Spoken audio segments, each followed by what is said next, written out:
E é isso que é o mais legal do ser humano. A gente é, a gente é multifacetado, a gente tem várias facetas, a gente tem várias camadas que não incluem simplesmente uma rotulação de identidade para definir quem a gente é. Entende? Salve, rapaziada. Assunto de hoje: personalidade. Um negócio que eu acho muito doido é que a gente sempre rotula pessoas a uma característica específica dela. E cognitivamente falando, é até mais fácil de você lembrar das coisas assim. É natural. Ou seja, você conheceu alguém que joga vôlei com você, alguém que joga bola com você, alguém que, sei lá, faz alguma atividade com você, você naturalmente vai atrelar ela a isso. Se a gente para pra pensar em um político, por exemplo, a gente sempre vai atrelar a pessoa, a política, a uma determinada parte do que ela afirma, enquanto papel que cumpre com você, na sua idealização de pessoa. E você já parou pra pensar que a gente possui diversas personalidades? Por exemplo, eu tenho o Thiago filho, o Thiago amigo, o Thiago estudante, o Thiago namorado. Eu tenho vários papéis e eu cumpro vários papéis em diferentes lugares, com diferentes responsabilidades.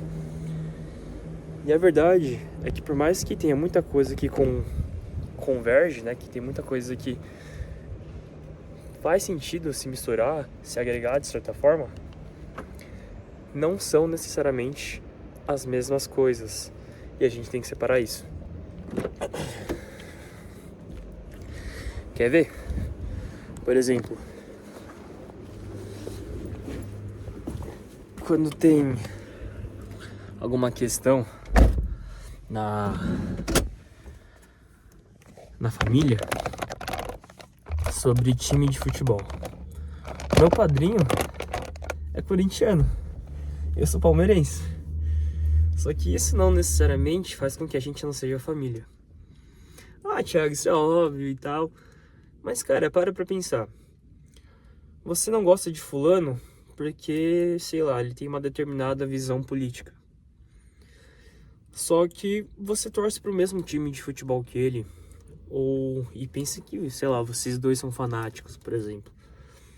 Mas sobre assunto Y, vocês convergem, vocês têm a mesma opinião. Só que por conta da sua imagem idealizada, do posicionamento político dele, você simplesmente ignora o posicionamento dele sobre as coisas que vocês convergem. Uma coisa que a galera esquece é que, no fundo, a gente participa de vários grupos sociais. A gente, antes de ser família, a gente sei lá, eu moro em São Paulo. O São Paulo, o lugar São Paulo, o estado de São Paulo, fica dentro do Brasil. Dentro do Brasil, a gente fica dentro da América Latina, depois dentro da América, e depois, no fim, nós somos todos humanos. E essa... Humanos é foda, né? Mas nós somos pessoas, no fundo, não tem o porquê a gente se odiar. Entende? O que eu quero dizer com isso é que, por mais que você não concorde com alguém em determinado assunto, em determinado ponto, sempre vai haver alguma coisa no qual vocês converjam. E você não pode negar isso. Quer dizer, poder pode, né? Mas quando você limita a pessoa a somente uma coisa, você tá ignorando uma vida inteira. Uma perspectiva totalmente diferente da sua. E se você conversa só com pessoas que têm a mesma perspectiva que você, querendo ou não, você fica limitado. Você vive numa bolha. Ah, eu gosto de pessoas que fazem o certo. Certo o quê? O certo que é definido por quem? Por você? Legal, beleza, faz sentido. Mas a questão é... Cara, você é tão bom a ponto de digitar o que o outro é ou deixa de ser? Você que tem a moral toda pra digitar o que é certo e o que é errado? O que funciona pra você deve funcionar pra todo mundo? a sua verdade universal deve ser cabível dentro de todas as vidas, de todas as realidades. E é isso que é o mais legal do ser humano. A gente é multifacetado, a gente tem várias facetas, a gente tem várias camadas que não incluem simplesmente uma rotulação de identidade para definir quem a gente é. Entende? Isso é super interessante de pensar. E no primeiro momento pode parecer muito não palpável, mas quando você para ver no dia a dia, é tanta coisa que você vê que não existe uma realidade. Não existem fatos. Simplesmente porque cada um é enviesado com a sua realidade. É muito doido isso. Porque, por exemplo, eu tenho uma tendência a ser um cara que sempre concilia questões e brigas, e esse tipo de coisa de uma forma geral. Só que pra mim o que é normal, em vez de sentir raiva, é sentir, sei lá, dependendo do medo, ansiedade, desconforto, mas não necessariamente raiva. E para uma outra pessoa, talvez onde eu sentiria ansiedade, medo, essa pessoa sente raiva. Só que pra mim é óbvio que as pessoas vão sentir ansiedade. Porque eu também me sinto assim.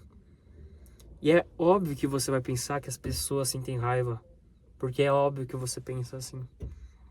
Só que você percebe que para um objeto, para uma situação, para uma análise, existem várias óticas, várias perspectivas.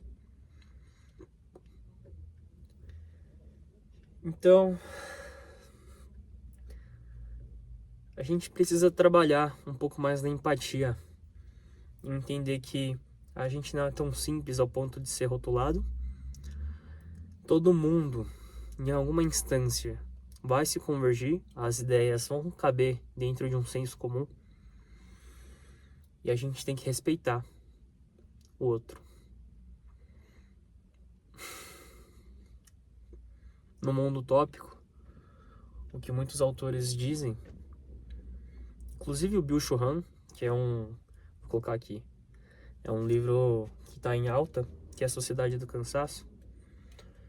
Ele fala que, em uma outra obra, que é falando sobre Deus, que o que torna a humanidade íntegra, enquanto unidade, o que se assemelha entre as pessoas, e deveria ser o ideal, é o amor. Quando a gente deseja o amor, a gente está desejando o que é mais sincero e puro dentro da gente. Um sentimento genuíno de reciprocidade. Então fica a reflexão. Fechou? Mais empatia, mais paciência e tentem olhar por outros ângulos. O certo que é certo é por você. Mas e o que o outro pensa? Falou.